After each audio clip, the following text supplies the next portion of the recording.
भारत के राष्ट्रपति को उसके कार्यकाल से हटाया जा सकता है। ऑप्शन ए प्रधानमंत्री द्वारा, बी उच्चतम न्यायालय द्वारा, सी मुख्य चुनाव आयुक्त द्वारा, डी संसद द्वारा। आंसर देखिए क्या है, डी। हाँ, भारत के राष्ट्रपति को उसके कार्यकाल से पहले संसद द्वारा महाभियोग की प्रक्रिया के जरिए हटाया जा सकता है। राष्ट्रपति को हटाने के लिए संसद के किसी भी सदन में महाभियोग प्रस्ताव पारित किया जाता है। राष्ट्रपति पर महाभियोग अनुच्छेद 61 वर्तमान राष्ट्रपति को संविधान के उल्लंघन के लिए भारत के राष्ट्रपति पर महाभियोग चलाकर 5 वर्ष का कार्यकाल पूरा होने से पहले ही पद से हटाया जा सकता है। किस काल में कर प्रथा का विशिष्ट महत्व था?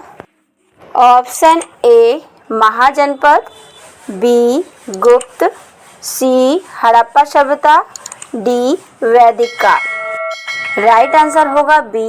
प्राचीन भारत में गुप्त काल में कर प्रथा का विशिष्ट महत्व था।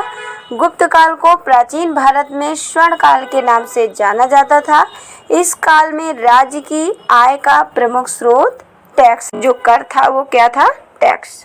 दीमक को यह भी कहते हैं। ऑप्शन ए चींटी, बी लाल चींटी, सी श्वेत चींटी, डी श्याम चींटी। राइट आंसर होगा सी श्वेत चींटी। दीमक कोमल कीट होते हैं और ये हल्के पीले या भूरे रंग के होते हैं। दीमक सड़ने वाले पौधों के पदार्थ जैसे लकड़ी, पत्तियां, कूड़ा और मिट्टी के ह्यूमस को खाते हैं। दीमक की कुछ प्रजातियां अपने भोजन और घोंसला बनाने की आदतों के कारण इमारतों और पेड़ों को नुकसान पहुंचा सकती हैं। दीमक की कॉलोनी में हजारों से लेकर लाखों सदस्य हो सकते हैं। निम्न में से कौन से जीव में रक्त नहीं होता है किंतु वे सांस लेते हैं?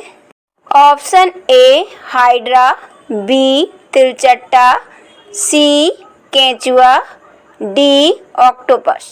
हाइड्रा में रक्त नहीं होता। यह एक कोशिकीय प्राणी है। हाइड्रा में श्वसन त्वचा के माध्यम से ऑक्सीजन और कार्बन डाइऑक्साइड के अणुओं के प्रसार के माध्यम से पूरा होता है, जबकि केंचुआ, तिलचट्टा और ऑक्टोपस में रक्त होता है। मौर्य समाज का संस्थापक कौन था? Option A Ashoka, B Bindusara, C Chandragupta, D Pushyamitra. Right answer होगा सी चंद्रगुप्त। मौर्य समाज के संस्थापक चंद्रगुप्त मौर्य थे। चंद्रगुप्त मौर्य ने 322 ईसा पूर्व में मौर्य समाज की स्थापना की। मौर्य वंश से पहले नंद वंश था। नंद वंश का अंतिम शासक घनानंद था। सिकंदर का आगमन घनानंद के समय हुआ था। चंद्रगुप्त मौर्य के बाद उनके बेटे बिंदुसार ने शासन किया। मौर्य साम्राज्य की राजधानी पाटलिपुत्र थी। मौर्य साम्राज्य 137 साल तक चला। मौर्य साम्राज्य का विघटन पुष्यमित्र शुंग के सैन्य तख्ता पलट के बाद हुआ था। अर्थशास्त्र 15 अधिकरण में विभाजित है। 180 उपाधिकरण है। यान ने किसके शासनकाल के दौरान भारत का दौरा किया था? Option A Harshavardhan, B Ashok, C Chandragupta द्वितीय, डी इनमें से कोई नहीं। राइट आंसर होगा सी चंद्रगुप्त द्वितीय। फाहियान कुमार जी के शिष्य थे और चंद्रगुप्त द्वितीय के शासनकाल के दौरान 5वीं ईस्वी में भारत आए थे। किस काल में कर प्रथा का विशिष्ट महत्व था? ऑप्शन ए महाजनपद, बी गुप्त, सी हड़प्पा सभ्यता, डी वैदिक काल। राइट आंसर होगा बी। प्राचीन भारत में गुप्त काल में कर प्रथा का विशिष्ट महत्व था। गुप्त काल को प्राचीन भारत में स्वर्ण काल के नाम से जाना जाता था। इस काल में राज्य की आय का प्रमुख स्रोत कर यानी टैक्स था। किसकी सलाह पर राज्य मंत्रिपरिषद की नियुक्ति करता है? ऑप्शन ए राज्यपाल, बी प्रधानमंत्री, सी मुख्यमंत्री, डी उपराष्ट्रपति। राइट आंसर होगा सी मुख्यमंत्री। किसी राज्य में मंत्रिपरिषद की नियुक्ति राज्यपाल मुख्यमंत्री की सलाह पर करता है। राज्यपाल मुख्यमंत्री की नियुक्ति भी करता है और मंत्रिपरिषद राज्यपाल की विधानसभा के प्रति सामूहिक रूप से जवाबदेह होती है। मंत्रिपरिषद के 3 प्रकार हैं: कैबिनेट मंत्री, राज्य मंत्री, उप मंत्री।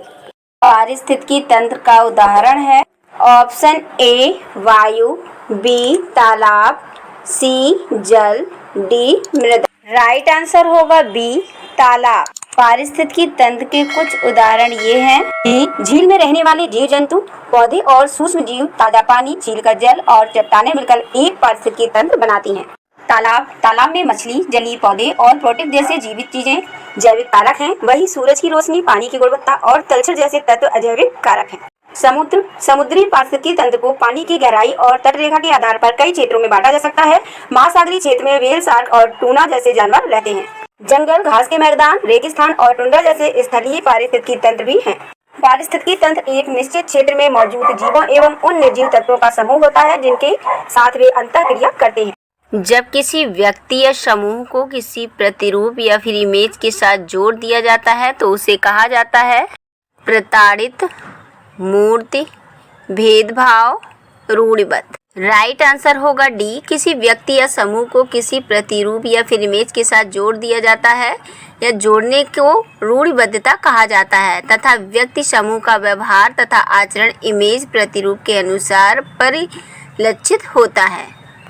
वीडियो पसंद आया हो तो लाइक, सब्सक्राइब एंड शेयर। जब किसी व्यक्ति या समूह को किसी प्रतिरूप या फिर इमेज के साथ जोड़ दिया जाता है तो उसे कहा जाता है प्रताड़ित, मूर्ति, भेदभाव, रूढ़िबद्ध। राइट आंसर होगा डी। किसी व्यक्ति या समूह को किसी प्रतिरूप या फिर इमेज के साथ जोड़ दिया जाता है या जोड़ने को रूढ़िबद्धता कहा जाता है तथा व्यक्ति समूह का व्यवहार तथा आचरण इमेज प्रतिरूप के अनुसार परिलक्षित होता है। वीडियो पसंद आया हो तो लाइक, सब्सक्राइब एंड शेयर।